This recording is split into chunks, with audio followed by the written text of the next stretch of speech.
Hello, good and faithful people of the Church of the Mediator. It's Father Dale. Hope you're doing well. I send you blessings on this Thursday or Friday. If you hear this video tomorrow, we're getting ready for another weekend here at the Church of the Mediator, the third Sunday of Easter.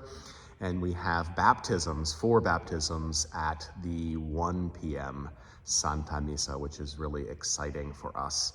We'll have baptized quite a number of people from Easter Day today, and then we'll have one more baptism at 1 p.m.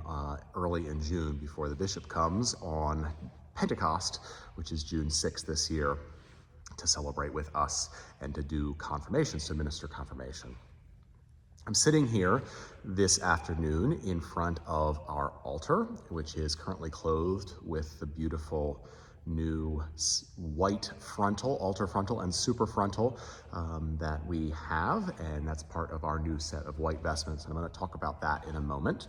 I want to remind you it's a normal schedule this Sunday at the Church of the Mediator, 9 a.m. in English, confirmation class, and anybody is certainly encouraged to join. We'll be in the library following that liturgy for an hour, and then 1 p.m. in Spanish with a big celebration following that for those who have been baptized at the 1 p.m. service. The following Sunday, May the 11th, is Mother's Day, and we will have Mother's Day mimosas and bellinis and probably some nibbles for coffee hour after that 9 a.m. service. So definitely bring your moms, or if you are a mom, come and be celebrated on May 11th. We're marching along through Eastertide. We're getting closer to Ascension Day, which will be later in May, and then we will be moving on toward Pentecost there in early June, when Bishop Kevin will be with us to administer confirmation. So this new white set. Phyllis Arbogast wanted to give the resources to be able to purchase a new set of white vestments. You know, we use white for Easter, Eastertide, all of the 50 days of Eastertide, for Christmas and all of the 12 days of Christmas. And then we also use white on major feasts that are not of martyrs. So basically any saints who did not get martyred, who were not killed for their faith, are white as well. So any feasts of our Lord, certainly any feasts of the Blessed Virgin, and any feasts of any saints, any other apostles and such, those are usually white. The apostles were all martyred, except for St. John the Evangelist. So they all get red, which is the color for those who are martyred. In any case, the white set gets, it is the set of sets, because it is the set that we use at our highest days, our Easter days and our Christmas days. And what we wanted to do was to order a set that will be a heritage set that will be around hopefully for a long, long time. So we custom ordered this set from a firm called Watts and Company, W-A-T-T-S and Company in London.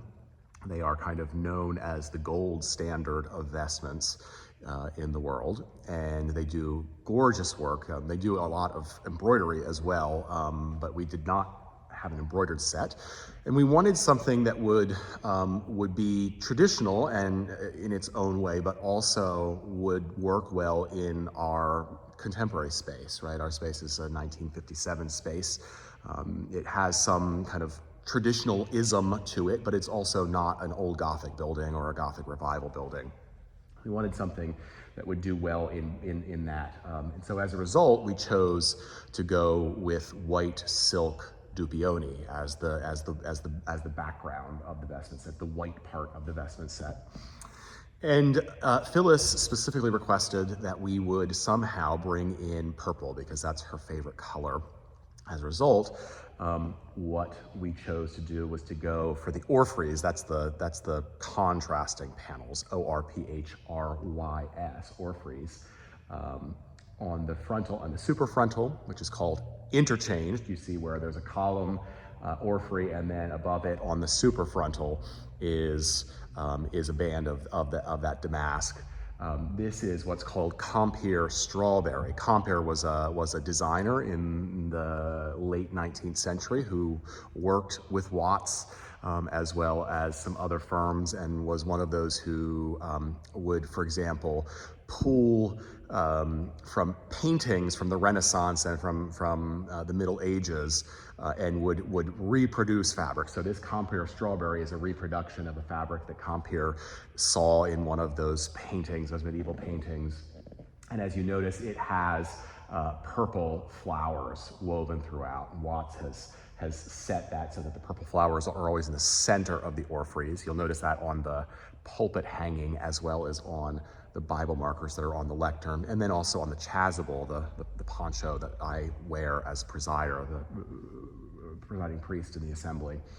And it's a gold background. So of course, Easter, white and gold, Christmas, white and gold, and it really shimmers beautifully with some blues, and then all of the braid and the fringe has the purple aspects as well. And then you'll notice that in the chasuble, as well as the cope, which is basically like a big cape, and you saw me wearing that on Maundy Thursday. The lining is, as they put it, because they're English, aubergine, which is purple as well, and it's really quite lovely and quite a special contrast. I have never seen a white vestment set with purple as its accent color, so I think it's pretty cool because it's unique to us. And this is also custom and unique to us. There's nobody else in the world that has a set that's like this, and it's really quite lovely. You will also see that we have a new green set that will come out after Pentecost in June and be used through the summer. That is also from Watts. That's a simpler set. It doesn't have any of the brocade. It's just the green Dupioni silk that has been matched.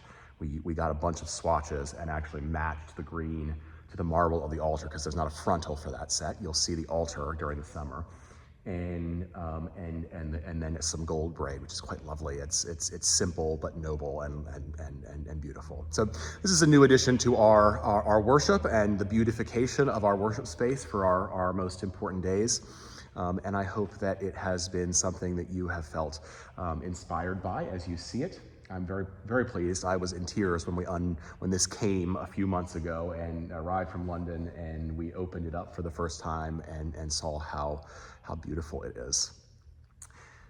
We worship the Lord in the beauty of holiness, of course, my friends. We worship the Lord in the beauty of holiness, or at least we try to. Blessings, my friends. I will see you on Sunday.